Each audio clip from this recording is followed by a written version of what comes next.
Buenas noches, bienvenidos a su programa Unidas en la Fe. Es un gozo para mí poder compartir con ustedes en este programa, a través de él, algunas enseñanzas que nos son útiles para la vida diaria. Qué bueno es que a través del medio nos podamos comunicar y podamos hacer y celebrar también lo que Dios ha hecho por nosotros y lo que Él pretende hacer cada día por nuestra vida. Sabemos que estamos en ese proceso de perfeccionamiento donde Dios toma una vasija de barro quebrada, dañada, destruida, deteriorada, pero que empieza a formarla a su manera, que empieza a crear algo nuevo. Eso es lo que está haciendo Dios con cada una de nuestras vidas. Desde el momento en que nosotros nos convertimos al Señor, el Señor comienza un proceso de transformación y de renovación. Y cada vez que nosotros escuchamos la palabra de Dios, entonces es una oportunidad para que esa obra que Dios ha comenzado en cada una de nosotros se haga una realidad. Les invito en esta hora a que oremos, a que le presentemos esta reunión en la presencia del Señor. Padre, yo te doy muchas gracias por esta reunión de damas. Te pido que bendigas a todas las mujeres que están atentas y que están pendientes de este programa, Señor, con el propósito de unirnos para ser edificadas y para crecer en la fe. Te pido una bendición especial para cada una de ellas. Bendice mi vida, Señor, y ayúdame a ser cada día una mujer sensata y sabia conforme a tu voluntad, al igual que a todas mis hermanas. Señor, ayúdanos a dar testimonio de la fe y de lo que tú haces en nuestras vidas. En el nombre de Jesús, amén y amén. Bien, mis amadas, entonces vamos a dar inicio a su programa Unidas en la Fe. Saludo a todas aquellas que están presentes, aún las que apenas están añadiendo también a nuestro programa. Sean todas bienvenidas, nos gozamos de poder compartir con cada una de ustedes. Bueno, recuerden que al final de este programa tenemos un espacio para orar, para interceder por cada una de las peticiones que traemos delante del Señor. Queremos que Dios obre a través de nuestras vidas y que Él pueda glorificarse de una manera especial en cada una de nosotras y pueda bendecirnos y pueda llenarnos con su presencia, con el poder de su Santo Espíritu, y nosotros ver cada día su mano obrando a favor nuestro. Vamos entonces a comenzar. Recuerden que tenemos varias sesiones en nuestro programa. Nuestra primera sección es ¿Sabías qué? Nuestra segunda sesión, heroínas de la historia, vitalidad, un punto muy especial, una sesión muy especial para nosotros, y luego estaremos viendo entonces a los pies del maestro, que es el mensaje, la enseñanza, la reflexión que traemos en esta noche para que Dios nos da a través de su palabra a cada una de nosotras como mujeres de Dios, como siervas suyas. Bien, amadas, entonces vamos a empezar con esa primera sesión que es ¿Sabías qué? Unas curiosidad, cosas que muchas veces nosotros desconocemos o no nos atrevemos a preguntar. Son simplemente curiosidades del universo, de nuestro cuerpo, de las cosas que pasan y acontecen en el mundo en que nosotras vivimos. Hoy vamos a hablar de un punto muy especial y es la lengua. La lengua no como lo vamos a ver como el mero hablar, sino como miembro de nuestro cuerpo. Tiene unas características muy especiales, unas características muy importantes también, y es por ejemplo que la lengua, al igual que las huellas dactilares, ellos tienen, en la lengua tiene una identidad propia, ¿sí? Que no la tienen todas las personas. Cada uno tiene una identidad propia en su lengua, una huella única e irrepetible. También tenemos que la lengua es un miembro que nunca descansa. Siempre se está moviendo, siempre se expande, se contrae, se aplana, se vuelve a contraer. Al final del día, lo más probable es que la lengua haya hecho muchos movimientos y quizás miles de movimientos. Es más, que aun cuando dormimos, la lengua también puede seguir en movimiento, en funcionamiento. Además de eso, la lengua tiene papilas gustativas, de lo que nosotros consideramos que son pocas, porque podemos discernir con la lengua lo que es salado, lo que es dulce, lo que es agrio, lo que es picante, pero la lengua puede identificar más de 3000 sabores sí, sabores, sazones, la lengua los puede identificar, 3000. Entonces nos damos cuenta de que la lengua, aparte de que nos sirve para hablar, para deglutir, para empujar nuestros alimentos, tiene unas funciones muy interesantes y muy importantes, como las hemos visto en esta preciosa noche. Si nos vamos a nuestra segunda sección, que es heroínas de la historia, en esta noche he traído una heroína muy especial. De verdad que para mí ha sido muy impactante la historia de esta mujer, una mujer de la India, una mujer llamada Pandita Ramabai. Pandita Ramabai es una mujer reconocida como una gran erudita, una mujer muy bien formada, una mujer que ayudó a la reforma social de la India, que también tradujo la Biblia, y es la mujer más reconocida entre la historia de la India, donde a la mujer de pronto no se le da como una importancia, como lo vamos a ver más adelante. Esta mujer sobresalió. Se dice que ella fundó una institución que se llama Misión Mutti, que significa liberación y salvación. Y lo más lindo es que esta misión todavía continúa trabajando, permanece abierta hasta el día de hoy. Y el propósito de esta misión es ayudar a mujeres y niños que necesitan ayuda. Y vamos a mirar cómo las mujeres, y aún desde niñas, hay un gran sufrimiento en aquel lugar. Esta mujer nació dentro de una casta social muy elevada de la India. Era hija de un sacerdote brahman.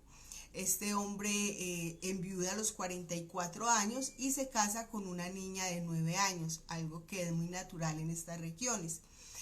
El resultado de este matrimonio entonces nace Pandita en medio de la religiosidad. Como les dije anteriormente, su padre era un sacerdote y él se dedicó a educarla no como a una mujer, sino como a un varón. Le dio la oportunidad o la posibilidad de aprender idiomas, de prepararse mucho en filosofía y en la religión que ellos practicaban. Dice que a los 12 años ella ya se sabía de memoria cientos de textos religiosos y filosóficos. También aprendió el maratí, uno de los idiomas de la lengua en la cual más adelante ella interpretó la Biblia, ¿sí? Vemos que esta mujer, cuando en un momento difícil ella decidió hacer su peregrinaje, visitando santuarios, ríos y lugares pues que tenían mucho que ver con su religión, y en el transcurso de este recorrido ella ve el sufrimiento de muchas niñas, porque cuando las niñas se casaban y su esposo moría, ellas no podían volverse a casar. Entonces, niñas que quedaban solteras para toda la vida o tendrían que dedicarse a la prostitución. También estas mujeres eran muy maltratadas. Algunas de ellas, si su esposo tenía una pena de muerte, ellas tenían que morir al lado de él. Quedaban en pobreza, muy sufrientes. Entonces las mujeres en ese tiempo pasaban mucha necesidad, de hambre, de menosprecio.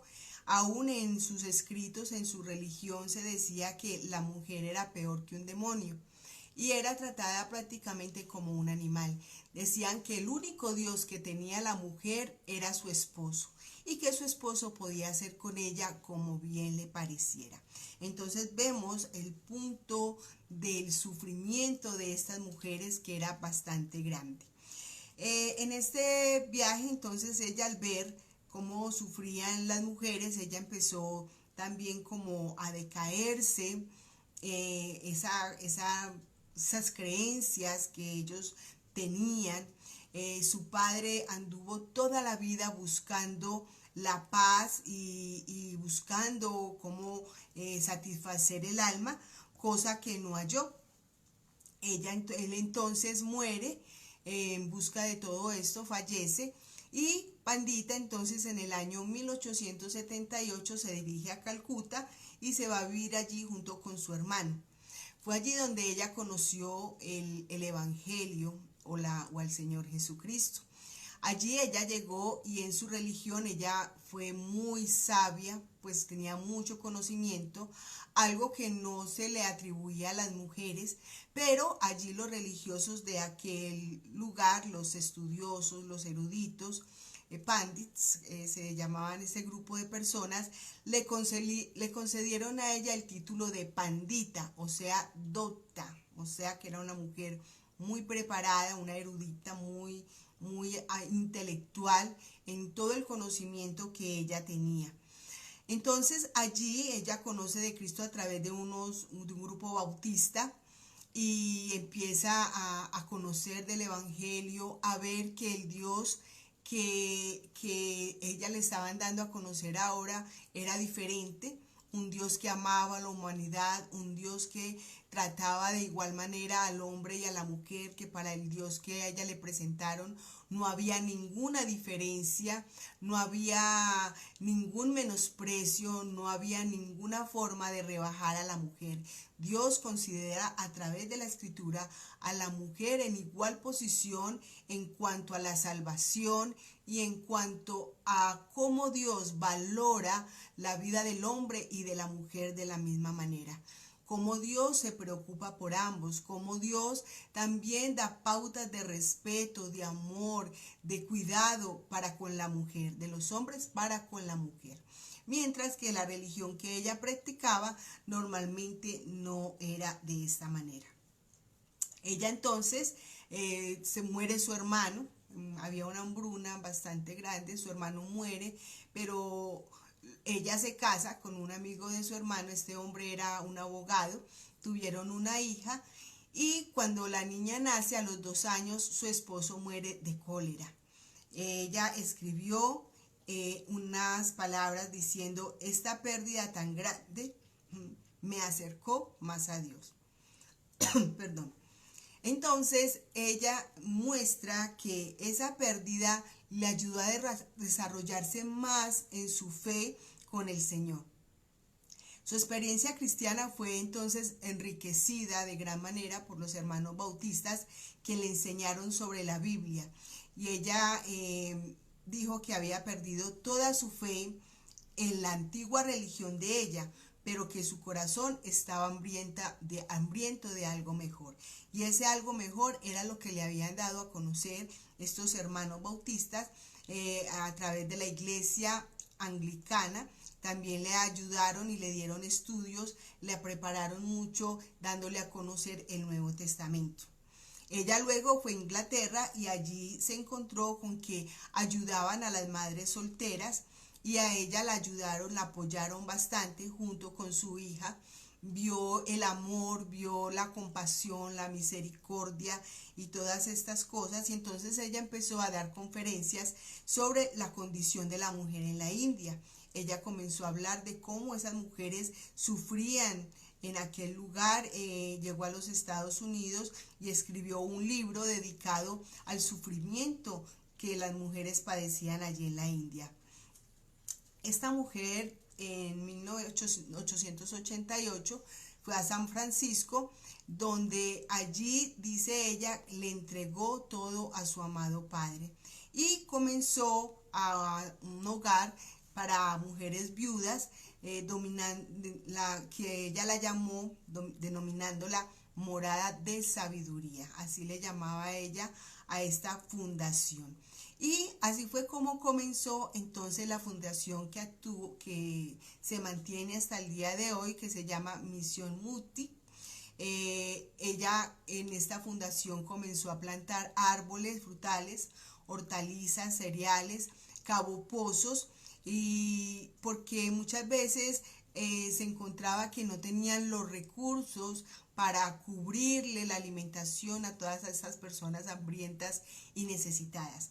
Con toda esa siembra que ella hizo y el cavar pozos, entonces pudo alimentar muchas mujeres y salía en busca de ellas a muchos lugares y las albergaba en cabañas, así dándole la provisión y también una buena cantidad de agua. En el año 1898 fue invitada a una convención en Keswick, en Inglaterra, donde habló en nombre de 140 millones de mujeres de la India. Allí testificó en esa convención de lo que ella había experimentado a través del Espíritu Santo, el amor, la bondad de Dios para con ella. Y su visión era alcanzar 1000 mujeres cristianas hindúes para que fueran a la India a evangelizar al resto de su nación. Ella entonces en 1904 hubo un aumento del hambre donde las mujeres seguían pasando mucha necesidad y todas aquellas mujeres que ella buscó fueron llenas del Espíritu de Dios. Ella no solamente empezó a alimentar a las mujeres, sino que también empezó a hablarles de Cristo y ellas luego testificaron de cómo fueron llenas del Espíritu Santo y cómo Dios cambió sus vidas por completo. En alguna ocasión tenía 700 niños abandonados en un albergue y llegó un día un camión a través de la oración que ella hizo para suplir las necesidades de estas mujeres. Llegó un camión lleno de ropa nueva para todos esos 700 niños. Y fue allí donde ella les enseñó el Salmo 34:10, donde dice: los leoncillos necesitan y tienen hambre, pero los que buscan al Señor no tendrán falta de ningún bien. Amén. Esta mujer entonces también los últimos 15 años de vida tradujo la Biblia en el idioma maratí, un idioma de allí de la India, pero antes ella tuvo que estudiar griego y hebreo. Y cuando ella estaba haciendo esta interpretación, ella enfermó, ¿sí? Y dice la historia que 10 días más tarde, el 5 de abril de 1922, cuando hubo leído la última prueba, o sea, lo último que había escrito ya del Nuevo Testamento que había interpretado, ella entonces durmió y despertó en la presencia del Señor. Es una historia maravillosa en un país tan difícil donde la mujer era tan menospreciada, como ella pudo sobresalir, no solamente en su antigua religión, sino que cuando viene a conocer a Cristo, su vida viene a ser mucho más efectiva. Dice la historia que su vida es donde más se muestra el cristianismo en acción. Las obras que esta mujer hizo en cuanto a la ayuda y a la evangelización fue grande, fue maravillosa, y más que ello, hermana, porque hablamos muchas veces de los intérpretes de la escritura, pero muy pocas veces se mencionan estas mujeres que hicieron una labor tan importante como es traducir la Biblia a un idioma donde la religión está muy lejana a conocer el nombre de nuestro Señor Jesucristo. Bien, esta es nuestra heroína, Pandita o Panda, como la quieran llamar cada uno de ustedes, una mujer que fue mucho más allá de lo que se esperaba de ella, Pandita Ramabai.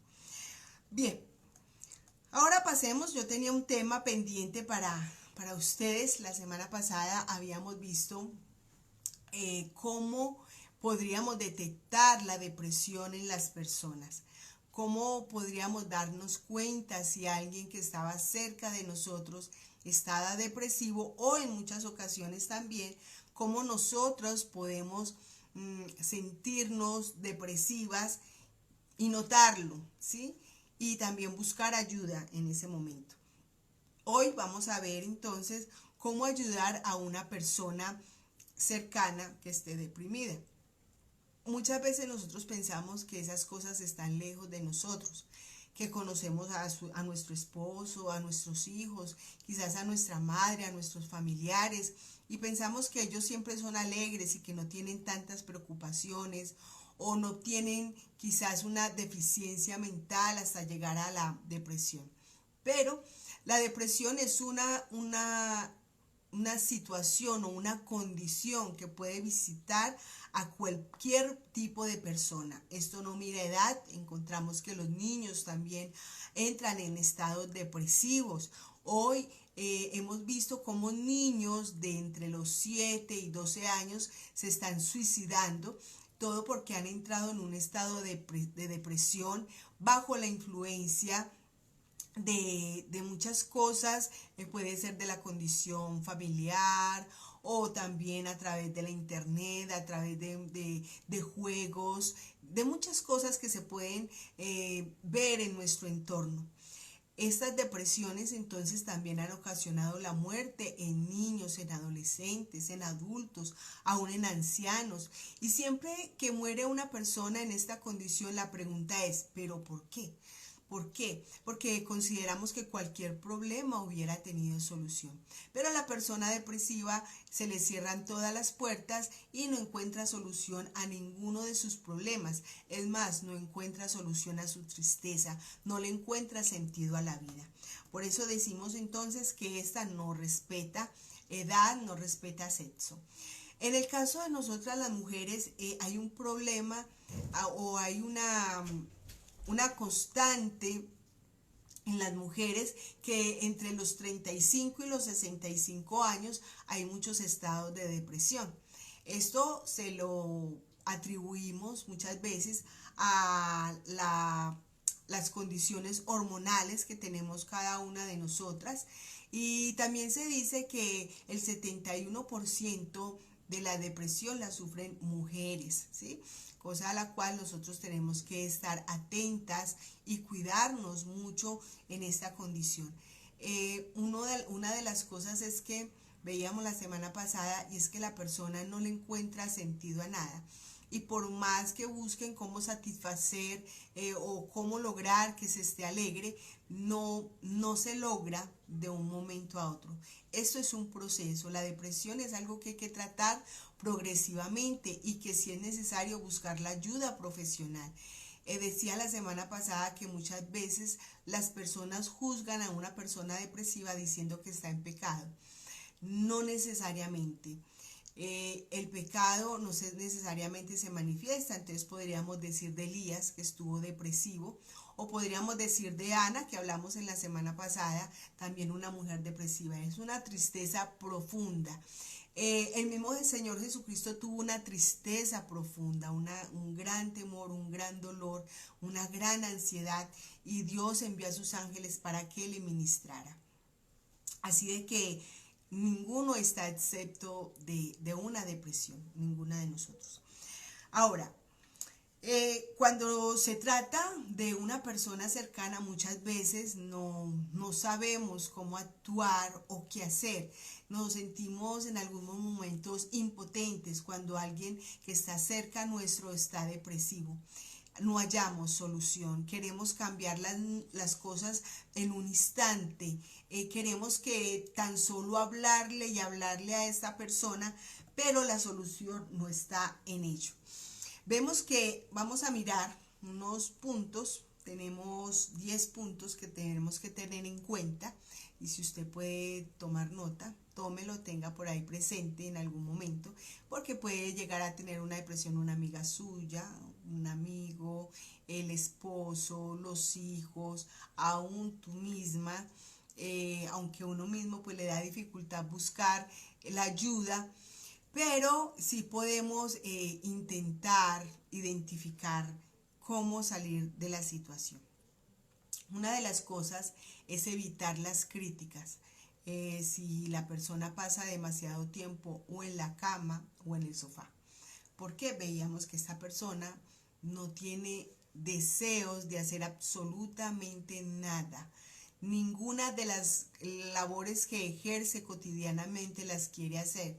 Todo se le hace pesado, se le hace difícil, se le hace maluco, y no quiere sino estar tirado en un mueble, quizás durmiendo, queriéndose olvidar del mundo externo o aislándose totalmente de él. La crítica no es lo más recomendable. Esto lo único que puede hacer es acabar de hundir a la persona en su momento de crisis. Nosotros somos muy ligeros muchas veces para juzgar, pero a veces no entendemos realmente qué es lo que está sucediendo a esa persona. También vamos a hacer algo muy importante, que es transmitirle apoyo.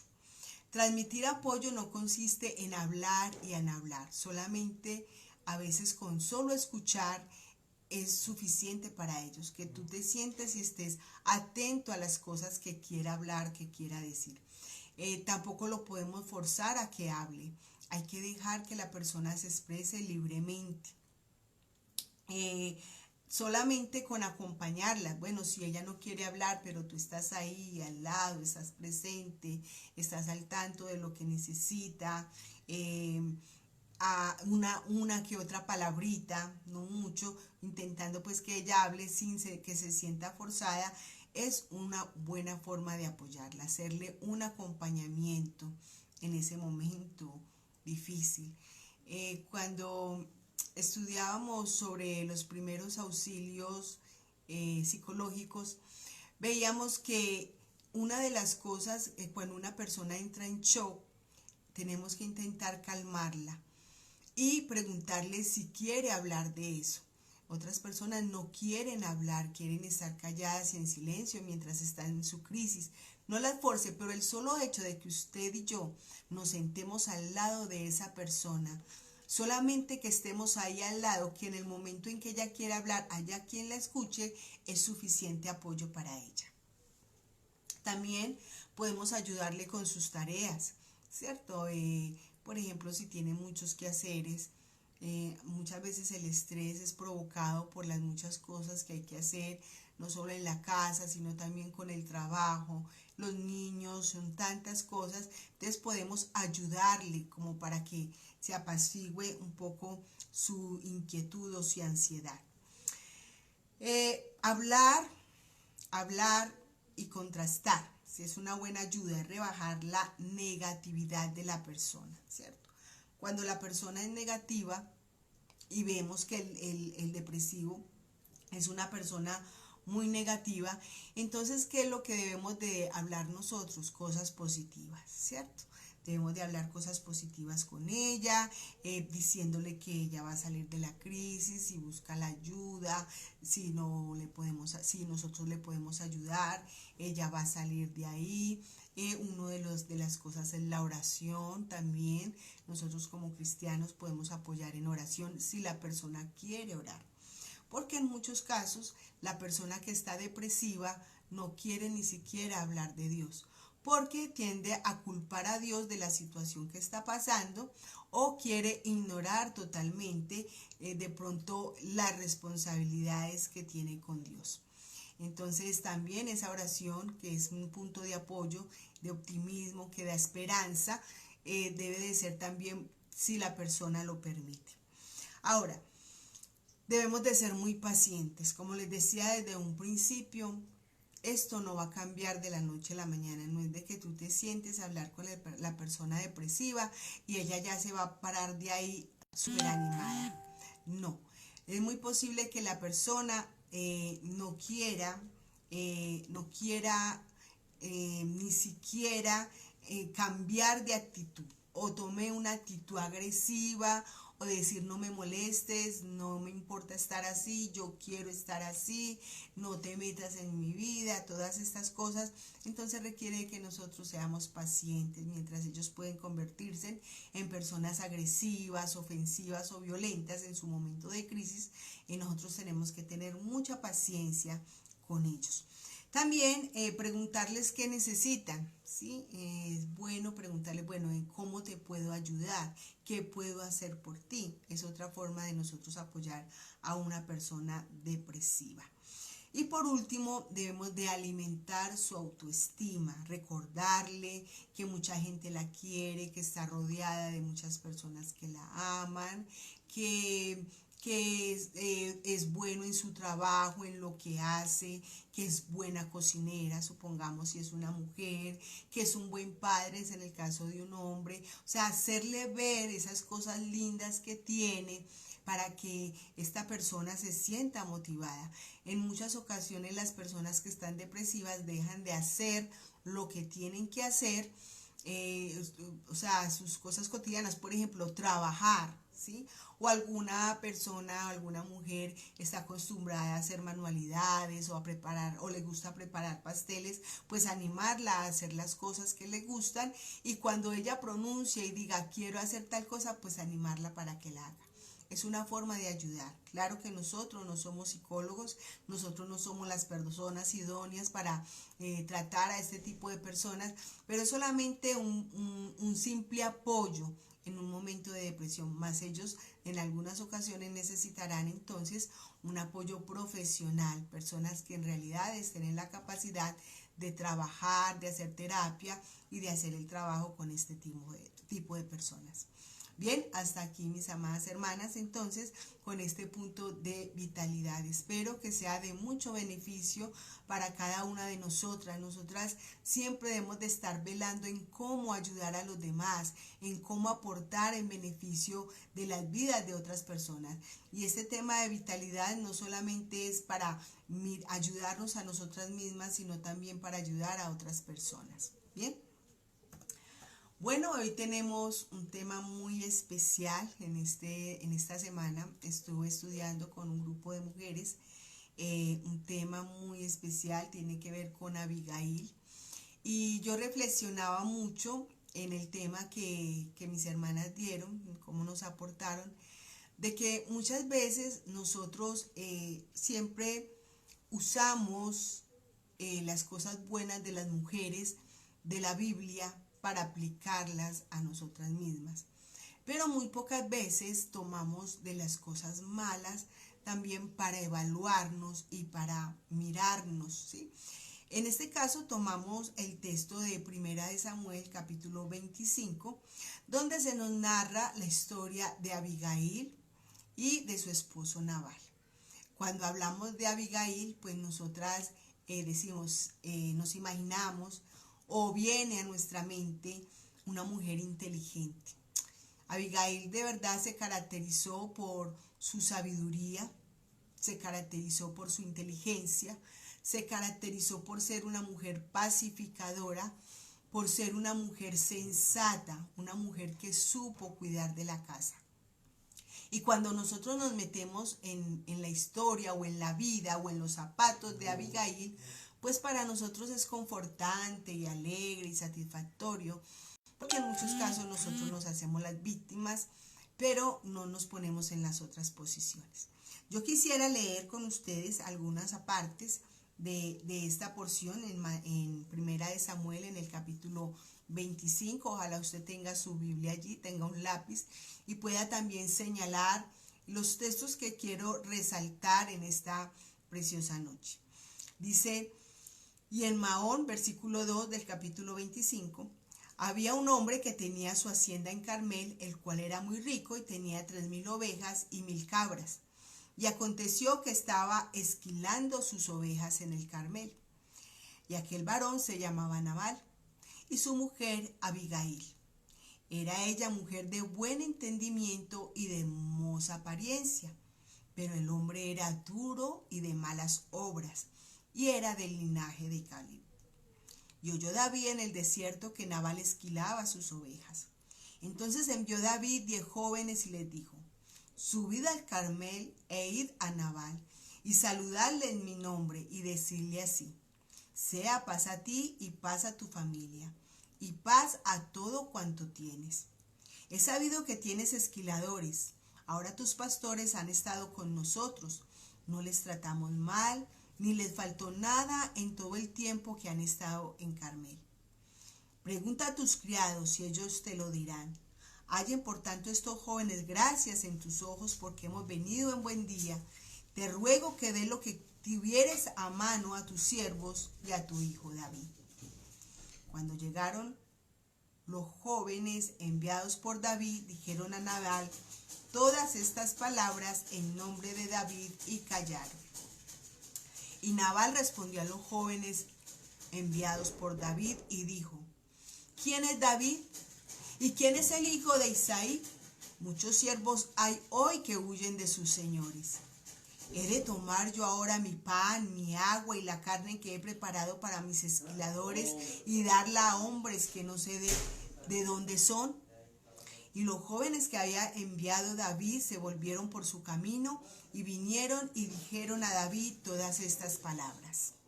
Entonces David dijo a sus hombres: Cíñase cada uno su espada. Y se ciñó cada uno su espada, y también David se ciñó su espada, y subieron tras David como 400 hombres, y dejaron 200 con el bagaje. Pero uno de los criados dio aviso a Abigail, mujer de Nabal, diciendo: He aquí David envió mensajeros del desierto que saludasen a nuestro amo, y él los ha zaherido. Y aquellos hombres han sido muy buenos con nosotros, y nunca nos trataron mal, ni nos faltó nada en todo el tiempo que anduvimos con ellos cuando estábamos en el campo. Muros fueron para nosotros de día y de noche, todos los días que hemos estado con ellos apacentando las ovejas. Ahora pues reflexiona y ve lo que has de hacer, porque mal está ya resuelto contra nuestro amo y contra toda su casa, pues él es un hombre tan perverso que no hay quien pueda hablarle. Entonces Abigail tomó luego 200 panes, 2 cueros de vino, 5 ovejas guisadas, 5 medidas de grano tostado, 100 racimos de uvas pasas y 200 panes de higos secos, y los cargó en asnos. Y dijo a sus criados: Id adelante de mí, y yo os seguiré luego. Y nada declaró a su marido Nabal. Versículo 23. Y cuando Abigail vio a David, se dejó prontamente del asno, y postrándose sobre su rostro delante de David, se inclinó a tierra. Y se echó a sus pies y dijo: Señor mío, sobre mí sea el pecado, mas te ruego que permitas que tu sierva hable a tus oídos y escuche la palabra de tu sierva. Verso 36. Y Abigail volvió a Nabal, y he aquí que él tenía banquete en su casa como banquete de rey. Y el corazón de Nabal estaba alegre y estaba completamente ebrio, por lo cual ella no le declaró cosa alguna hasta el día siguiente. Pero por la mañana, cuando ya Nabal se le había pasado los efectos del vino, le refirió su mujer estas cosas. Y desmayó su corazón en él, y se quedó como una piedra. Y 10 días después, Jehová hirió a Nabal y murió. Esta es la historia, entonces, que nos narra la Biblia de la situación que tuvo que vivir Abigail, una mujer que en medio de su sabiduría, en medio de su inteligencia, pudo enfrentar 2 situaciones difíciles. Un hombre insensato, que era su esposo, pero también la sed de venganza de David, ¿sí? A ambos ella pudo pacificar, pudo apaciguar. Pero vamos a hablar en esta noche muy especialmente de Nabal. Por eso el título de este tema: En los zapatos de Nabal. ¿Por qué? Porque es muy fácil, como decíamos hace un rato, identificarnos con Abigail, estar en el lugar de víctimas en cuanto a vivir con personas que nos maltratan, o con personas que abusan de nosotros, o con personas que son quizás insensatas, que no saben tomar buenas decisiones y que en el momento de tomar decisiones lo único que hacen es estragos. Pero cuando nosotros nos metemos en los zapatos de Nabal, no estoy diciendo que nos vamos a referir a la empatía que tenemos que tener con Nabal. No es la empatía lo que yo quiero empatizar en esta noche. Es la necesidad de evaluar si en muchas ocasiones nosotras también actuamos como Nabal. Si en nosotras también influye mucho estas actitudes que tiene este varón y que puede complicar mucho nuestra vida. Las actitudes de Nabal, dice en primer lugar que el nombre de él tenía un significado que le hacía realce a su carácter, que le hacía reverencia, si pudiéramos decir. Era muy apropiado su nombre a lo que él realmente era. Nabal entonces significa insensato. ¿Qué es una persona insensata? Una persona insensata es una persona que es irracional, que es ilógica, que actúa de tal manera que no es acorde en muchas ocasiones con lo que habla, con lo que expresa o con lo que dice vivir. En el caso de nosotras como creyentes, quizás muchas veces la insensatez se representa en nuestra forma de vivir, que no va muy acorde a lo que nos dice la Escritura de cómo debemos de vivir las hijas de Dios. Vemos también que este hombre insensato, llamado Nabal, que significa esto, también dice que era un hombre muy rico, un hombre rico, rico en cosas materiales, era un buen ganadero, tenía una gran habilidad para los negocios. Él tenía su ganado en el campo, pero él vivía en la ciudad. Este hombre tenía muchas posibilidades económicas y lo que hoy diría muchas personas, humanamente tenía todo lo que quería. Tenía todo el dinero que él quisiese, darse los lujos que él quisiese y podría también tener los siervos que él quisiese y comprar mucho y muchas más ovejas, darse todos los lujos, tener muchas casas, etcétera. Humanamente muchas veces nosotras las mujeres también tenemos aparentemente muchas cosas favorables, ¿cierto? Muy buenas posibilidades, quizás muy buenos talentos, etcétera, etcétera. Pero que hay una gran pobreza espiritual, que era lo que manifestaba Nabal. Era rico económicamente, pero espiritualmente era un hombre vacío. O podríamos decir también que era un hombre que le faltaba inteligencia. La Biblia en Proverbios en el capítulo 9, verso 10 dice que el principio de la sabiduría es el temor del Señor y el conocimiento del santo es inteligencia.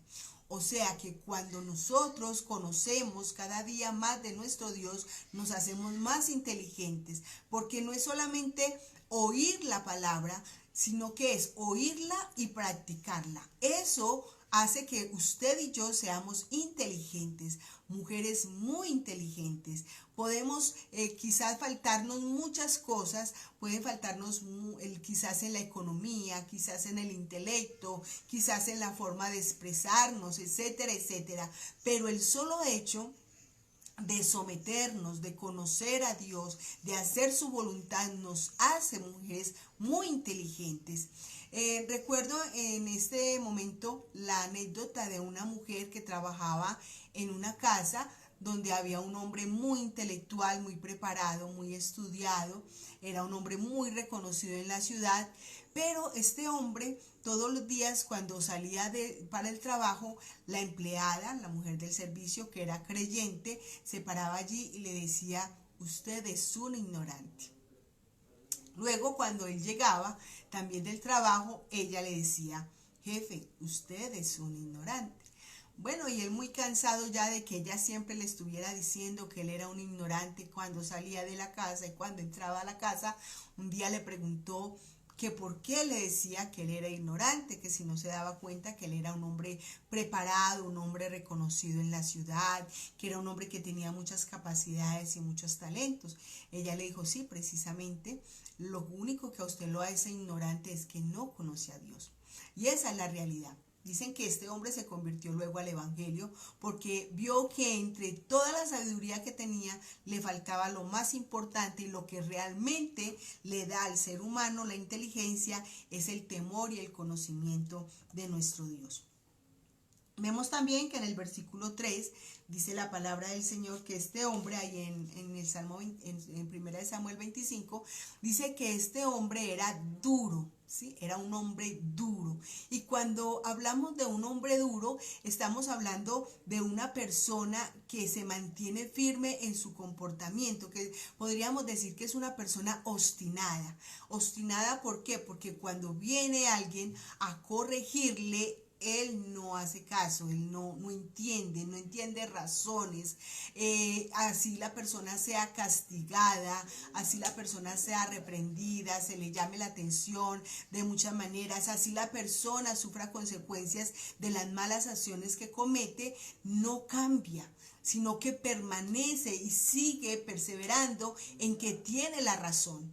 Así lo castiguen, dice que tiene la razón. Y así somos muchas de nosotras las mujeres, que muchas veces se nos corrige, Dios nos habla a través de todos los medios, a través de la palabra, a través de un líder, a través del pastor, aún a través de nuestro mismo esposo. Y somos duras en muchas ocasiones quizás y no queremos entender y aceptar razones. Muchas veces pensamos que las otras personas son las que tienen que cambiar y que nosotros no tenemos nada que cambiar. Pero esto es una mala actitud y es una actitud que puede dañar y destruir cuando nosotros no cedemos y cuando no atendemos a las correcciones que se nos hacen o a los señalamientos que se nos hacen a cada uno de nosotros. Esto hace entonces que nosotros nos convirtamos en personas crueles y no nos importa lo que otras personas dicen. Sin embargo, a nosotros sí se nos debe o sí nos debe preocupar o sí nos debe interesar lo que otras personas piensen de nosotros. No solamente porque nosotros pretendamos que solamente se nos alabe y se nos resalten las cosas buenas. También es necesario que nos resalten las cosas malas, que nos las señalen, que nos digan y que nosotros tengamos la suficiente actitud de humildad para recibir esas correcciones o esos señalamientos. Bien, también dice que este hombre Nabal tenía malas obras en sus acciones. Su comportamiento no era el más correcto. Su comportamiento iba en contra de todo lo que Dios establece en su palabra. Y encontramos que muchas madres, muchas esposas también tenemos actitudes que son malas. Por ejemplo, las mentiras que se dicen delante de los hijos, los maltratos, y no solamente hablando de delante de los hijos, así lo haga a espaldas, eso es una mala acción. La ira, el rencor, el resentimiento, como en muchas ocasiones las mamás dejan de hablarle a los hijos por días, por meses. Eso es inaudito que usted, hermana, como creyente, deje de hablarle a sus hijos. Siempre en nosotros debe de haber una actitud de perdón. La palabra de Dios dice que no dejemos caer el sol sobre nuestro enojo. O sea, usted y yo nos podemos enojar, pero no podemos dejar pasar las cosas a intentar solucionar las cosas, pero a largo plazo. Nosotros tenemos que procurar que eso se solucione prontamente. ¿Por qué razón? Porque, hermanas, si no tenemos una buena relación con los que son cercanos a nosotros, con los que amamos, con los que nos rodean, con nuestro prójimo, pues muy difícilmente también vamos a tener una buena relación con Dios. Entonces, se le transmite esas malas acciones a nuestros hijos, enseñándoles a que sean resentidos, a que también un día ellos se vayan y dejen de hablarnos por años y se pierdan y nunca más volvamos a saber de ellos. Malas acciones que tarde que temprano se recibirán las consecuencias. A partir del verso 10 nos damos cuenta de que este hombre Nabal tiene una respuesta donde se nota la arrogancia y la soberbia que este hombre mantenía, ¿sí? Vemos que cuando los criados de David vienen a hacerle la solicitud que David les manda o les encomienda, la respuesta de Nabal es una respuesta de menosprecio, ¿sí? Cuando dice, ¿y quién es David y el hijo de Isaí? Estas son palabras de menosprecio, de rechazo, palabras de rebajar a la otra persona. En este tiempo David era muy reconocido en todo Israel. Él, Nabal, no ignoraba quién era David, pero él quiso humillarlo y rebajarlo y quererlo bajar, ponerlo por debajo de él mismo, porque Nabal muestra aquí que él se consideraba superior a David, que él se consideraba superior aún a esos hombres que él envió. Dice también que Nabal dijo: muchos siervos hay hoy que huyen de sus señores. Y Nabal también sabía que esto no era verdad. Y yo creo que fue una de las cosas que más ofendió a David cuando estos hombres le llevan el mensaje. Porque las cosas que dijo Nabal, o estas palabras que expresó Nabal, eran mentira, eran en sí una calumnia. David se había comportado a la altura con Saúl, había cuidado de su vida, prefirió huir, alejarse de Saúl para que Saúl no lo agrediera, y cuando él se encontró con Saúl nunca lo maltrató, siempre le habló de su Señor y le habló con mucho respeto, y es lo que nos muestra la escritura de lo que hizo David, y Dios lo honró por esta razón, por lo que él había hecho. Pero Nabal entonces quiso refregarle en la cara, menospreciarle, quiso humillarlo, quiso maltratarlo. Y vemos también aquí que dice: he de tomar de lo mío, he de tomar de mi carne, he de tomar de mi agua, de mi pan. ¿Sí? Este hombre no se daba cuenta de que el dueño de todas las cosas es Dios, que toda esa riqueza que él tenía no la tenía por su propia fuerza, no la tenía por su propio esmero. Dios le había placido bendecirlo. Dios le había dado inteligencia para los negocios, porque todo lo bueno proviene de Dios. Aunque no era inteligente en reconocer a Dios, tenía algunos talentos que Dios le había permitido tener para hacerse tan rico. Las posibilidades se las había dado Dios, porque nosotros tenemos que recordar, mi amada hermana y mi amado hermano, si nos escucha, de que todo lo bueno que nosotros tenemos proviene de Dios. Hay personas que dicen: no, sí, Dios me da el trabajo, Dios me da todo, pero si yo no lo hago, no lo voy a lograr. Es verdad, pero es Dios quien da las posibilidades, es Dios quien da las capacidades. Y aquí Nabal no quiso reconocer a Dios. Él pudo haber dicho: no debo de dar de pronto yo de lo que Dios me ha dado a un cualquiera. Bueno, podríamos decir, Nabal reconoció a Dios en todo lo que tenía, en sus posesiones, reconoció que era Dios el que le había dado todas las cosas. Pero aquí Nabal no hizo tal cosa. Aquí Nabal se sintió dueño de todo lo que tenía, y no se daba cuenta de que Dios en cualquier momento se lo podía quitar. Y de hecho, si su esposa no hubiera intervenido, si su esposa no hubiera usado la sabiduría que Dios le había dado, la inteligencia, entonces este hombre hubiera perdido todo lo que tenía, hubiera perdido toda su casa, sus siervos y aún su propia vida. Vemos entonces que este hombre era un hombre muy soberbio, tenía un espíritu de superioridad,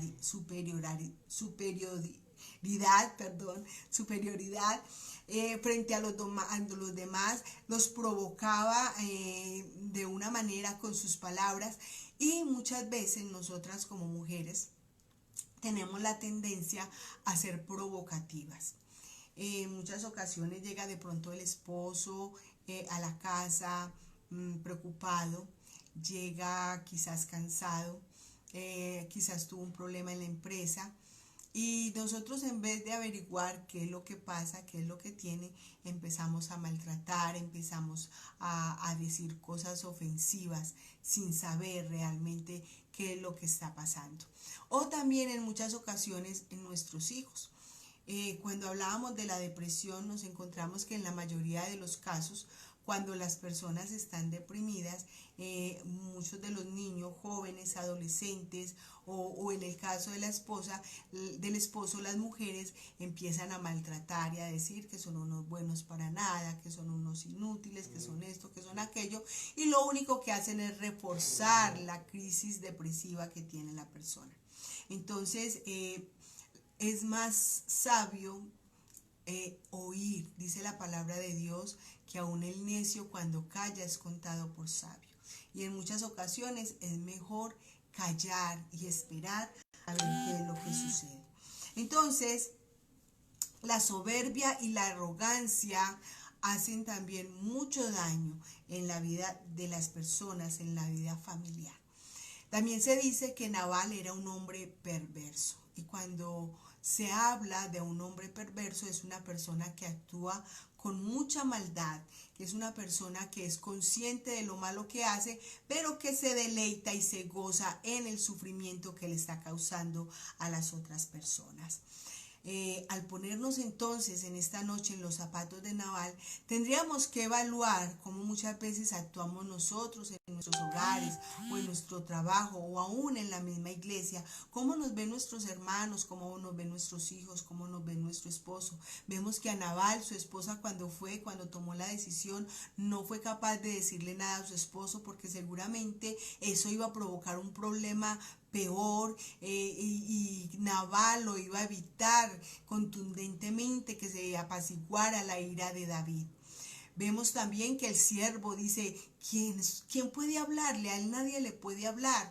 Y muchas veces, hermanas, los hijos se quejan, se lamentan de estas cosas. Es que no se puede hablar con mi mamá, es que no se puede hablar con mi papá, o es que no se puede hablar con ninguno de ellos, porque su reacción es explosiva, donde no dejan expresar. Y nosotros tenemos que facilitarle a las personas de que expresen sus emociones.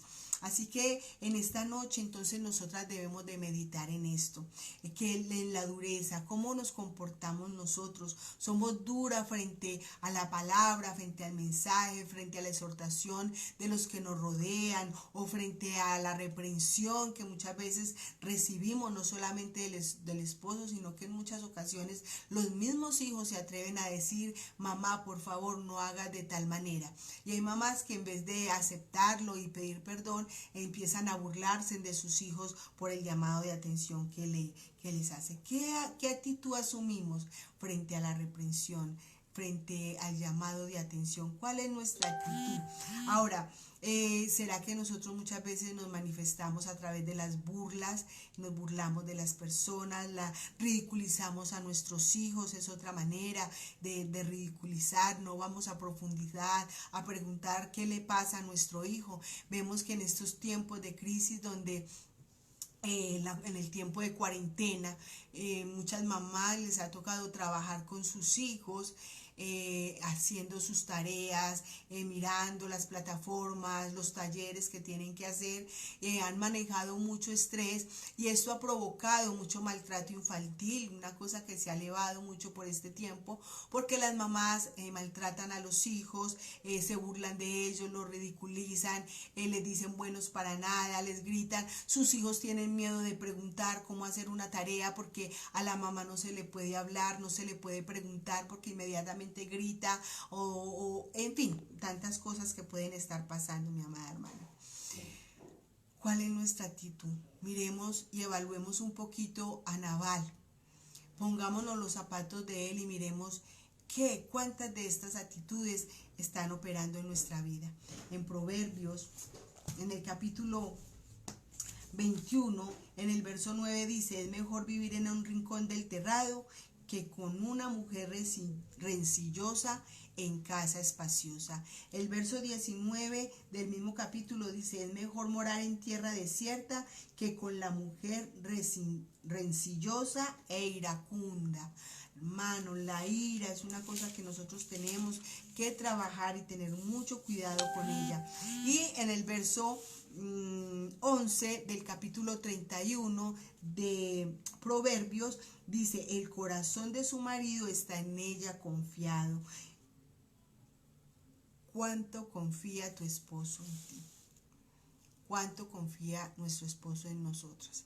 De verdad, ellos pueden andar tranquilos. Es muy triste cuando un hombre no quiere salir con su esposa porque es una mujer imprudente, que lo hace quedar mal en todo lugar, que se burla de él, que sale a contar todo lo que pasa en casa, a hablar mal de él, a decir los defectos de él, a burlarse de él en medio de las personas. Un esposo no quiere salir con una esposa así, y tampoco una esposa quiere salir con un esposo que simplemente está hablando de todo lo malo que hay en la casa, saca saca a flote toda la intimidad del hogar. Los hijos tampoco están de acuerdo, tampoco quieren estar con una mamá que siempre está hablando mal de ellos, que se está burlando de ellos, que expone todo lo que ellos hacen, lo bueno, lo malo, lo feo, que lo ridiculizan. ¿Qué actitud estamos teniendo nosotros en nuestro hogar? Bueno, ya se me fue el tiempo. Vamos a orar. No alcanzó a ver el chat en esta hora, en sus peticiones, pero voy a orar. Usted ahí también va a estar presente orando al Señor, colocando su petición, colocando su carga delante de la presencia del Señor en esta noche y pidiéndole al Señor primeramente que nos ayude a, si en algún momento nosotros al evaluarnos nos damos cuenta que tenemos una actitud de Nabal en nuestra vida, que Dios nos ayude a sacarla, a echarla fuera, que Dios nos ayude a hacer todo lo contrario, a ser mujeres sensatas, inteligentes, a ser humildes y sencillas, para aceptar, para callar en los momentos en que tengamos que callar, para hablar cuando tengamos que hablar y para siempre ser pacificadoras en todos los aspectos, en todos los lugares. Señor, te damos muchas gracias en esta noche por cada una de mis hermanas, Señor. Gracias, Dios, por el proceso que tienes en cada una de nuestras vidas. Hoy tenemos que reconocer que muchas veces hemos actuado como Nabal, hemos tomado malas decisiones, hemos ridiculizado a otros, hemos menospreciado, nos hemos sentido orgullosas y creemos que todo lo que tenemos nos pertenece a nosotras. Perdónanos, Señor, y límpianos. Ayúdanos a ser amables, ayúdanos a ser cordiales, ayúdanos a ser sensibles al dolor del otro, a las necesidades de otros. Ayúdanos a ser agradecidas. Ayúdanos, Señor, a ser tus hijas, tus siervas y a llevar siempre en alto tu nombre, Señor, a honrarte y a glorificarte por siempre. Colocamos ante ti cada una de las peticiones de mis hermanas, de cada una de nuestros oyentes, de las que están viendo este programa, allí en sus hogares. Pedimos por esos esposos, Señor, que tienen tanta necesidad, por esas esposas, por esos hijos, Señor. Te rogamos por cada familia aquí representada, de que tú te glorifiques de una manera especial, de que tú nos bendigas, que tú nos ayudes y que tú nos fortalezcas cada día más. En el nombre de Cristo Jesús, yo te doy muchas gracias, Señor. Amén. Bueno, mis amadas hermanas, hasta aquí nos queda nuestro programa Unidas en la Fe. Las espero el próximo viernes. Que Dios les bendiga.